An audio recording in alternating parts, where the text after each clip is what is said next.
Okay, so this evening we are going to discuss new topic, something titled work, energy, and power. So these are important physics quantities which we need to discuss. Now, of course, these things are related. Work is, in a way, how you transfer energy from one object to another. So you, as a person, when you perform work on an object, you actually end up transferring energy to that particular object you are doing work on.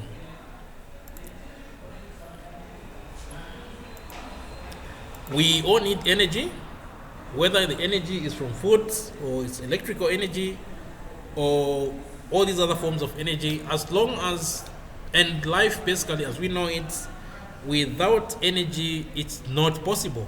Okay, so we have experience about this, how important energy is, especially when we had the low water levels last year. So there was so much load shedding across the country because we could not produce enough electrical energy, and because of that other businesses went down, people's livelihoods were affected.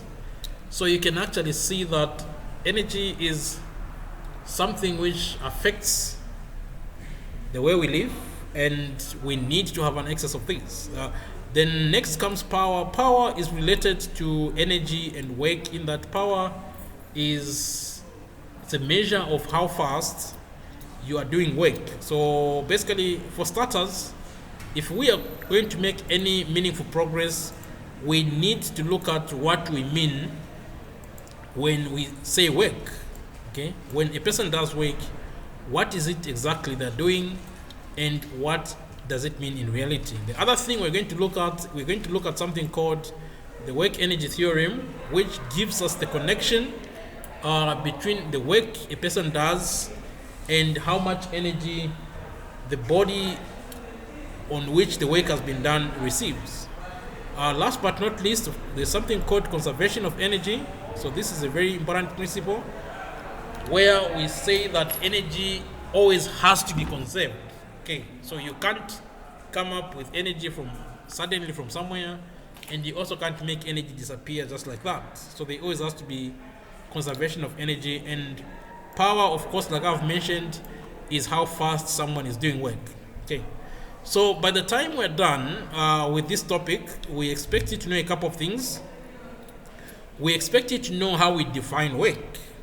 As we are going to see, our definition of work is basically based on multiplying the force times the displacement which an object is going to undergo as a result of this force. So that's basically the premise of what our definition of work is based on. Okay, we are also going to look at a few examples, very simple examples, but these examples are going to drive the point home on how we work out work. Okay, then later on we are going to look at a form of energy, two forms of energies which will be of interest to us in our physics course, which is kinetic energy. I think people are aware of kinetic energy, the energy which a body has as a result of motion, and also something called gravitational potential energy, which is the energy which a body has as a result of weight, as a result of height. We will show during this course that there is actually a connection between the kinetic energy of a body and also the gravitational energy of a body to the work which has been done. Okay. Then of course you expect you to know the principle of conservation of energy and how to use it in a number of situations, and basically what it says. Then last but not least, of course, there is power. So we define power in two different ways. We can define power as how fast a person is doing work, and also we can define power in terms of force and the velocity of an object. So if you do work, your particular object you're doing work on is expected to move. So it should cover some displacement. So how much displacement does it cover in a certain amount of time? That's going to be the velocity. So you will see that you can actually obtain the power by multiplying the force times the velocity of that particular object. Okay. Now let's turn our attention to what we mean when we talk about work in physics. Okay, Now, work is done by a force. So a force, apart from, if you have a resultant force, of course, we mentioned that the resultant force causes the acceleration of a body to change, but there's also something else which can happen. Okay, so in the case of work and force, so if you've got a force F, this force can cause an object of whatever mass to move in a particular direction. If a force causes an object to move in a particular direction, then we say that work has been done. Okay, so if you have a force, then you apply a force on an object, and this particular object moves. It doesn't matter whether you're pushing this particular object or you're pulling it. But if you apply a force and the object you're applying a force on moves in the direction of the force, then we say that work has been done. Okay, and how do we define work? Well, the definition of work is basically based on the displacement. So we consider the displacement in which the object has moved, then we try to find out how much of that particular force is acting along that particular direction. So we try to find out how much of this force which caused this displacement is actually acting along the direction in which the displacement is based on. So basically what we are talking about here is the x component of the force. So we are interested in the x component of a force, and we know how to work out the x component of a force. So the x component of a force, as we are going to see, is just the force multiplied by the cosine of the angle between the force and the displacement. So once you have your x component of the force, how much a force is along the direction in which the object is moving, you multiply the x component of the force multiplied by the displacement, and the x component in this case is just F cos theta, where theta is the angle between the force F and the displacement. So that x component is going to give you F cos theta, and you multiply by the displacement, so you end up with this. You end up with work done is equals to the force multiplied by the displacement multiplied by the cosine of the angle between the force and the displacement. So this is how in physics we work out work, something, a quantity called work, okay, where F is the external force you have applied on the object, then S is the displacement the object has undergone, and theta is the angle between the force and the displacement.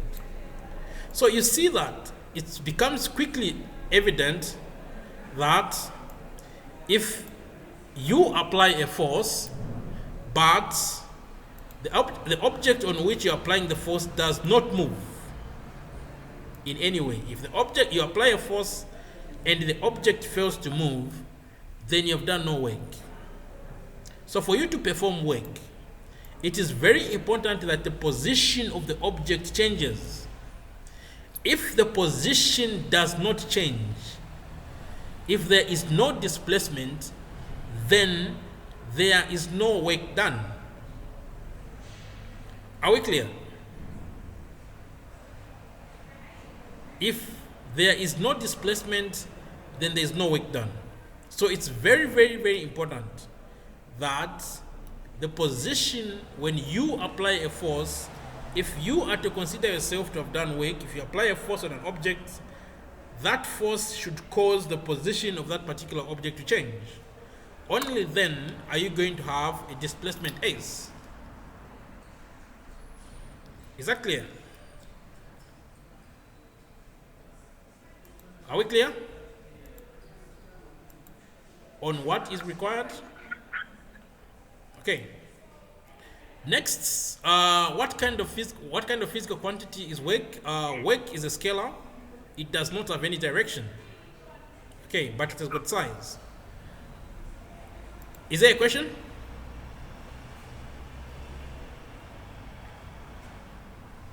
Okay. And the units for work are joules, and basically 1 joule. So here you've got your force in newtons, you've got a displacement in meters, so you end up having something called a Newton meter, and this Newton meter is basically the equivalent of a joule. So basically 1 joule is defined as the work done 1 joule is defined as the work done by an external force of 1 Newton when it moves or displaces an object by 1 meter in the direction of the force. So if you've got a force of 1 Newton, and this force of 1 Newton causes an object to move by 1 meter in the direction of the force, then the amount of work you've done is what is referred to as 1 joule of work. So that is how we define work. Apart from the displacement, so the first thing we mentioned is that if you have to do work, if you apply a force and the displacement is equals to 0, then of course in that case the work done by the force is equals to 0. There are other cases where you want to find out the work. For example, the direction in which the force and the displacement are facing. If the force, the external force you're applying, and the displacement which the object undergoes are in the same direction, okay? If the displacement and the force are in the same direction, then in that particular case, this angle here, the angle between the direction of the force and the displacement is going to be equal to 0. So if the force and if you apply a force and this force causes your object to move in the same direction as the force, since the force is a vector, it has got size and direction. So you apply this force, then the force causes your object to move in the same direction as the object.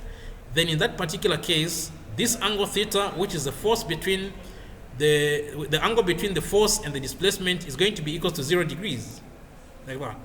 If the angle is going to be equal to 0 degrees, then the work done in that case, work is going to be equal to the force you have applied multiplied by the displacement which has been caused, then multiplied by the cosine of 0 degrees, and that's going to give you force as Fx.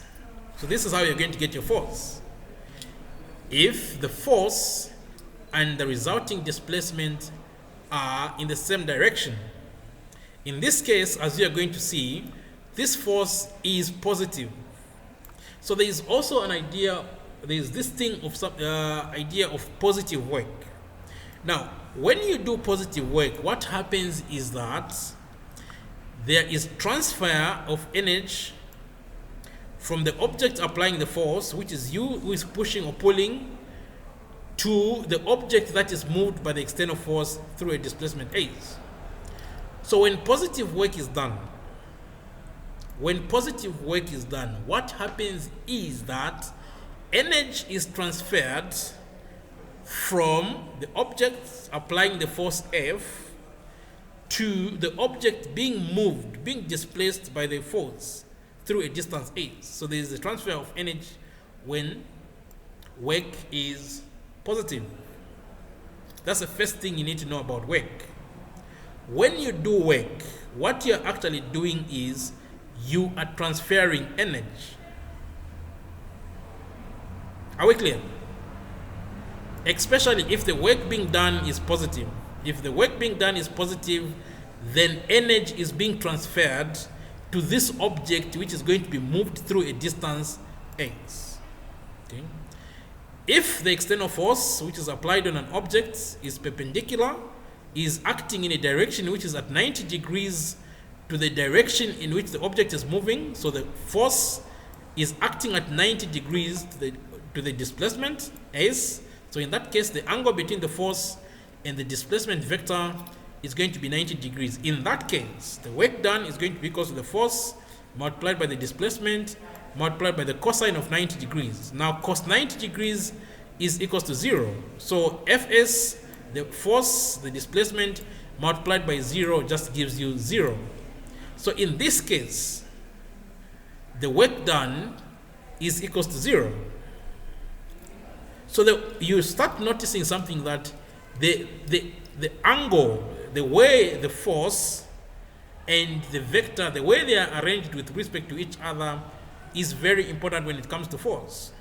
So what does it mean if the work done is equals to 0? It basically means that there is no energy that is transferred by the force towards this particular object.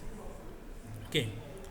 Next, you can have a case where the force is acting in a direction which is opposite to the motion of the object. So if the force is acting in a direction which is opposite to the direction in which the object is moving, then in that case the angle between the force and the displacement is equal to 180 degrees. When the angle is equal to 180 degrees, then the work done, W, is going to be equal to the force multiplied by the displacement multiplied by the cosine of 180 degrees, and the cosine of 180 degrees happens to be equal to -1.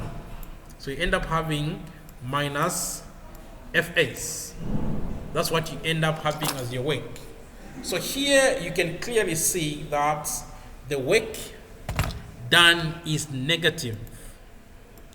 So there is this thing called positive work, zero work, and negative work. Now, when a force does negative work, it does not transfer energy to the object, but instead it removes energy from that particular object. So as long as the force is present, this particular force is going to continue removing energy from this particular object until all the energy is depleted. So this is the first thing you need to be aware of about work. Through work, you can add energy to an object, or you can remove energy to an object, or you might not even add any energy at all, depending on how the force and the displacement are related to one another. If the force and the displacement are acting in the same direction, then the work is going to be positive and its maximum. The work is maximum, it's going to be given by these Fs.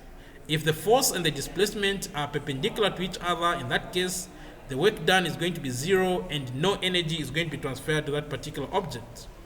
If the force acting on an object, if the force is acting in a direction which is opposite to the direction in which the object is moving, then in that case, the work done is going to be negative, and this force is going to remove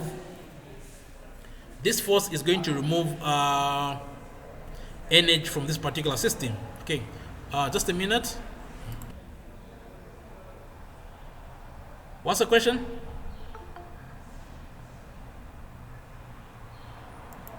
Okay, I can't hear any question. So that's a bit, yeah. So I'll move on to energy. Oh, I also forgot to record. So some part of the recording is missing, but that's fine. Okay, so I'll move on to energy. When it comes to energy, life as we know it today on Earth is not possible without energy. We need energy to live. Without energy, then life as we know it is not going to be possible. Okay?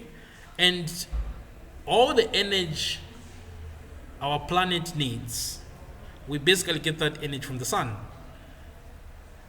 which happens to be our nearest star. So if you need to have life, you need to have a star nearby. Without a star, then life is not going to happen. We receive so much energy from the sun, equivalent of 175 petawatts. So basically, it's a lot of energy which we receive. And some of this energy is absorbed by our atmosphere. So that's what keeps the temperature up. And also some of it is absorbed by plants and grass and other sea animals like algae. These plants and algae have got some chemical compound called chloroplasts, and through this chloroplasts they trap this energy, and through a process called photosynthesis they change this energy into other forms. For example, carbohydrates. So plants make food, maize, or proteins. You can make you have a plant which makes beans, or you can have fats. Now, once this energy has been trapped by plants or other animals like algae,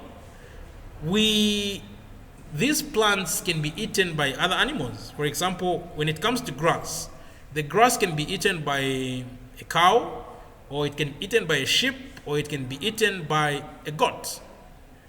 And after eating that grass, this goat is going to produce milk. Okay. So the energy which is trapped by plants and these other animals is basically changed into all sorts of chemical compounds, for example carbohydrates or proteins and fats. Okay, and in this form, when energy from the sun is trapped by plants and it's stored in this form, then it's in a form which is known as chemical energy. Okay. Chemical energy. These carbohydrates are chemical compounds. Proteins, these are chemical compounds. Fats, these are all chemical compounds. So there are certain compounds in which energy is stored once it has been trapped by plants or once it enters, let's say, a cow and stuff like that. And this is basically the form of energy you get when you have your breakfast or when you have your lunch or when you have your supper. You are trying to simply get a supply of the energy you're going to need during the day. This chemical energy which is available in food, if you have a packet of milk or whatever it is, food stuff you have nearby, then you check on its nutritional contents of any properly packed food. If you get a pack, you look at the backside of any properly packed food, then you check the nutritional content. The first item on that nutritional content is the amount of energy that food is going to give you once you eat it. So food is a very, very important source of energy. And without food, we know that you're going to die. You're going to get malnourished, then you start feeling cold, and you're going to die. You stop moving around, you're just going to be bedridden, and you're going to die. The reason is because the chemical energy which is found in food is used to keep your temperature, the body temperature your temperature of your body at a temperature which is required for you to carry out your activities. If you start running out of foods and energy in particular, then your activities will slowly also start stopping. For example, if you've got no food, you've got no energy, you're going to get hungry, then you tend to reduce your movements. Eventually, if the shortage of food continues, you're just going to get bedridden, and after some time, your temperature will get low, and the body, some things which the body needs to do, your body needs to do, it will not do them because it doesn't have the energy which it requires. So in a nutshell, we know that we can't have food without the sun. So the energy from the sun, which is trapped by these plants and these food things and the like, that is what you use for your day-to-day life. Without that, you can't live. Okay, because your body is literally just going to shut down. Now, there are two types of energies which we are interested in this course, and that is what is known as kinetic energy. So chemical energy is one form of energy. This is what we get from food, but this is not the kind of energy we are interested in this course. The kind of energy we are interested in this course is something called kinetic energy. That is the energy which a body has as a result of motion, and there's also something called, and how do you get this? The energy which a body possesses as a result of its motion. So this is given by kinetic energy is equals to half, then the mass of the object multiplied by the velocity of the object squared. So this is how we get our kinetic energy, like that. And of course, since it's energy, it's measured in units of joules. There is also another form of energy which you're interested in, which is what's known as gravitational potential energy. Now, this gravitational potential energy is the energy a body has as a result of its position in a gravitational field. Now, the gravitational field we are interested in here is the field of the Earth. So basically, a field or a gravitational field is a region in which the force of attraction is felt. So in this case, what you're talking about is any height or any distance above the surface of the Earth. So if you have any particular height or distance above the surface, if you're located at a distance above the surface of the Earth, then you have this form of energy which is called gravitational potential energy, and it's given by the mass multiplied by the acceleration due to gravity and the height. If you look here, mg is just the weight of that particular object. That's the weight. Then h is the height. So the weight of the object and the height. but the weight of the object is always pointing down. So height is going up. So acceleration, the weight is pointing down, height is going up. But what we are doing here is, for an object to have this gravitational potential energy, it needs to gain height. So it means that you need to pull this particular object through the gravitational field. Basically, you need to lift an object. And the lift force, as we have seen up here, when you work out this example, the lift force, the force with which you are lifting the object, the lift force is equals to the weight of the object, which is equals to mg, as long as this lifting is being done at constant velocity. So when we are lifting things, we tend to lift things slowly so that they don't accelerate. Okay, so that's why you have this mg here. This mg, yes, it looks like the weight of the object, but what it actually is the lifting force. The force which is lifting the object through a particular height. So that's the mg.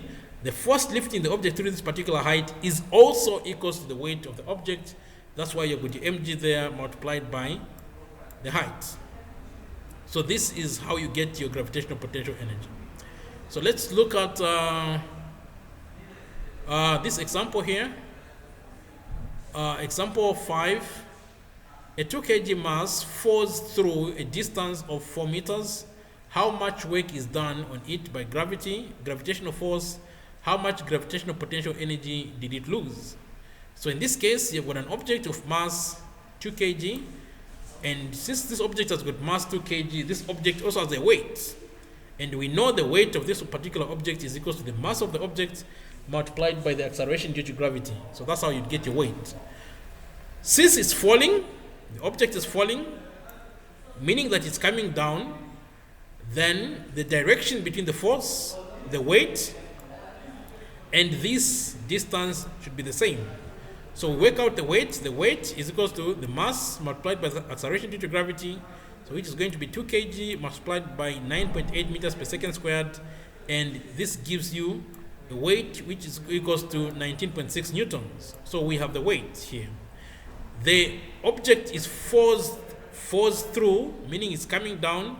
So you can see the weight points down, then this displacement is also pointing down, which means that the angle between the weight and the displacement in this case is equals to 0.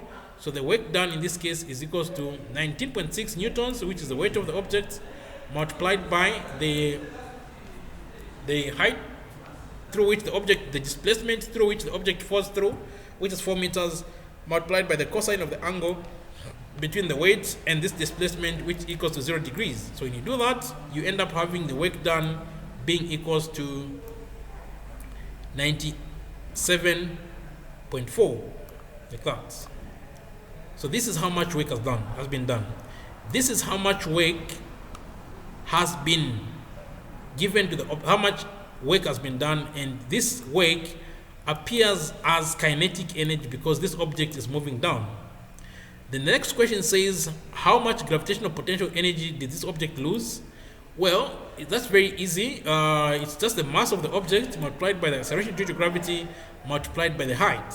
So in this case, since the object was losing height, it did not gain this gravitational potential energy. The gravitational potential energy the object had through that height is GE.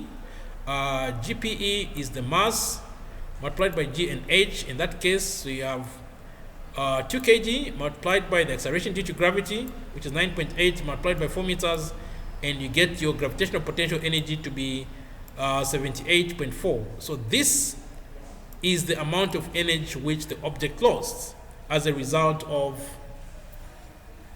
the work done. This calculation we have done shows you something, which is what we're going to build up to when we meet tomorrow. The amount of work done is 78.4. The gravitational potential energy which has been lost is 78.4. So you see that the work done by gravity and the gravitational potential energy which have been lost in this case are the same. That is not a mistake. This is because that's what work does. If you are doing work, you're actually in the business of transferring energy. So in this case, since you're reducing the height of something, you give this particular object a certain amount of energy. Gravity gives the object a certain amount of energy, which in this case is kinetic energy. And that kinetic energy comes at the expense of the gravitational potential energy, which is the 78.4 you see there. So this thing has got two things in it. It has got something called the work energy theorem, but it also has got something called conservation of energy in it. Okay, so we will stop here this evening. Tomorrow we'll continue with the work energy theorem. We're going to see what it is and how we can use it to solve our problems. Any questions?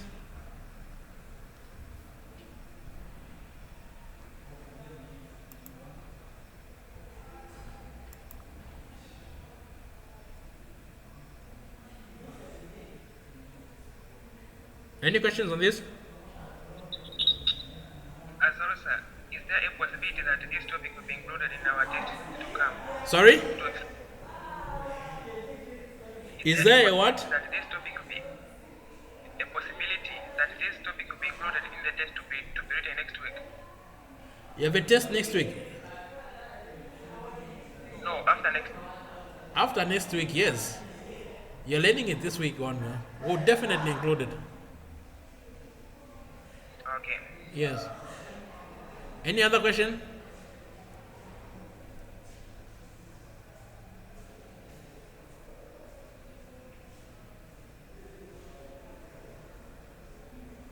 Okay, if there are no other questions, we'll stop here. We'll continue our discussion tomorrow. All right. Okay, I'll stop sharing.